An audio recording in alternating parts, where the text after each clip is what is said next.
Let me tell you about the 10 most important things in a car accident case. Now, there are more things that are important too, but these are the 10 that I want to focus on with you, because with every client we have this conversation. And the first thing we tell everyone is, you need to get treatment right away. At least you need to go to the doctor and say, these are the things I've noticed. Now, sometimes those things don't arrive for 2 or 3 days, because in the moment you have adrenaline's up because you just got rear-ended. And if you're my age, you go home, you go to sleep, the next day you wake up and you go, oh gosh, I can't move. Well, then you go right away and you say, yesterday I was in this car accident. So you have to be honest with the doctors. I have a lot of clients who think, well, I shouldn't tell them that I had a history of a neck injury. No, you should, because the law in Illinois, and in most states, is if an accident aggravates a pre-existing condition, that's compensable. So you're better off saying, I have a history of neck problems or back problems, or I saw a chiropractor even a month ago. I had a case where a lady had seen a doctor for a bad knee problem, and she slipped and fell in a store right on her knee, goes to the doctor. Now he's decided she needs a total knee replacement. Well, the defendants were arguing, well, she already had a knee problem. She was at the doctor 6 weeks before, and the doctor said, yeah, but I didn't think she needed surgery then. She was doing fine. This has accelerated that process. So we tell every client, be completely forthright about everything, and things will be fine. The moment you hide something, you're going to have a problem. The next thing is this, is you have to go to the right specialist, and this is where picking the right lawyer matters. Because if you go to an emergency room, they'll say follow up with your family doctor or see an orthopedic surgeon or whatever.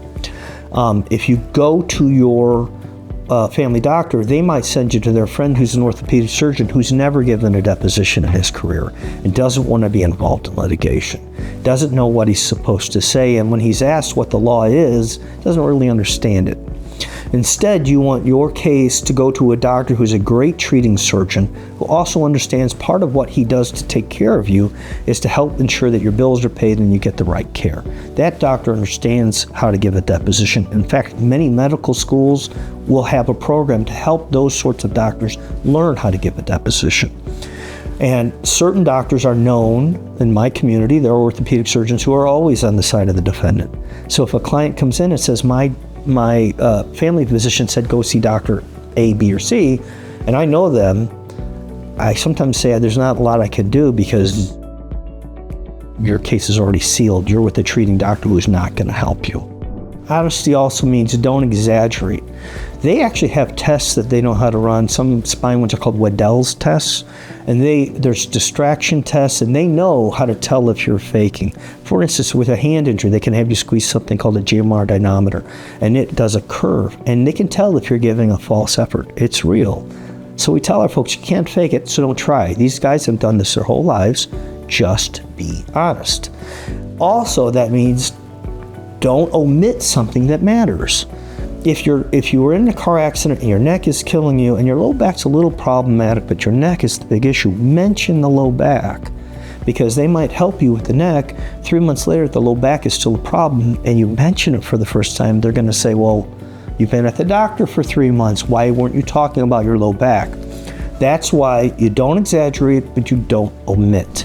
Another thing is this, people are often worried, well, who do I send my bill to? What happens is you go in, you tell them the truth. I was in a car accident. These people are professionals at doctors' offices.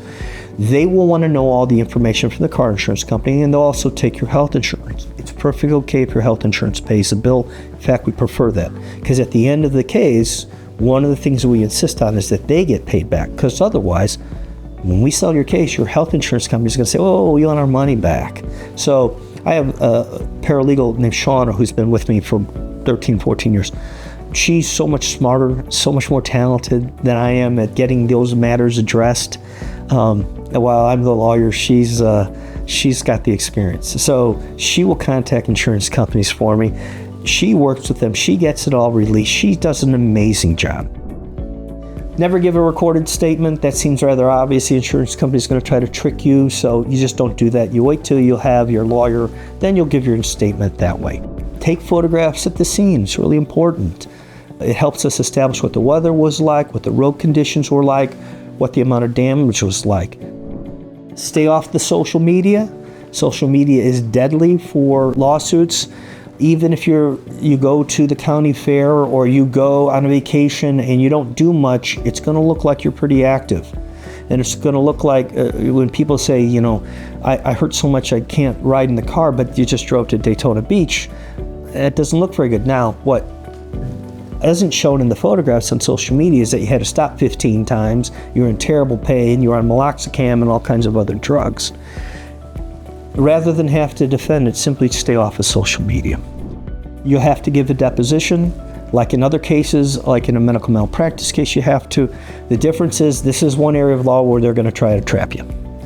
And that requires that you come and sit with me and with the staff and that we prepare you.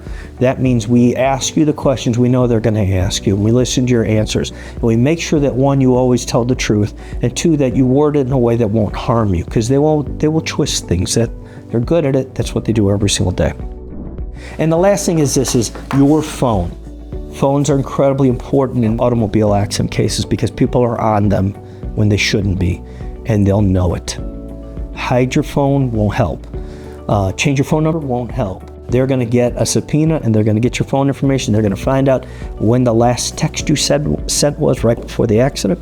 They're going to find out if you were on the phone. They're going to find out where you were before, based on triangulation, based on where your phone calls are being made from. Be prepared for them to get into your phone.